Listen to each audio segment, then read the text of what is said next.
स्वर्गद्वारीमा मेला लागेको थियो। मेला त्यही थियो तर पहिले जस्तो चाहिँ त्यति धेरै मजा चाहिँ आएन। All right guys, all right, I hope सबैजना सन्चै हुनुहुन्छ होला। म पनि एकदमै सन्चै छु। आज चाहिँ आफ्टर लङ टाइम पछि भिडियो आएको छ। त्यस कारणले गर्दाखेरि सबैले माया अनि सपोर्ट चाहिँ देखाइदिनु पर्यो। आज चाहिँ बुद्ध जयन्ती, वैशाख पूर्णिमा मेला लाग्ने दिन स्वर्गद्वारीमा लाग्ने गर्छ। मेरो चाहिँ पुरानधारामा काम थियो र त्यही बाटो हुँदै जानु परेकोले चाहिँ मेला पनि देख्न पाइयो। आज चाहिँ स्वर्गद्वारी नगरपालिका भित्रको मानिसहरू सबैजना रमाइलो गरिरहेका हुन्छन्, किनभने घरको कामहरू पनि सकिया हुन्छ नि त, गाउँ काट्ने, मल बोक्ने, अब के हुन्छ। मैले चाहिँ धेरै समयपछि चाहिँ यो मेला देख्न पाएँ।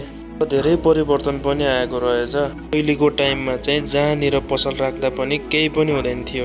अहिले चाहिँ स्वर्गद्वारी गेटनिर चाहिँ पार्किङ एरिया र माथि स्कुल साइडतिर चाहिँ पसल गरेका रहेछन्। तर मलाई चाहिँ त्यति मजा चाहिँ आएन त्यो मेलामा। तर ठिक छ, मेलामा आउनु नै ठुलो कुरा हो। एक्लै पनि गएको थिएँ नि त, अब साथीहरू गएको भए पनि मजा हुन्थ्यो होला।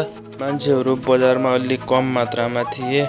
सायद सबैजना स्वर्गद्वारीमा जानुभएको थियो होला, किनभने घुम्ने एरिया चाहिँ त्यहाँ छ नि त।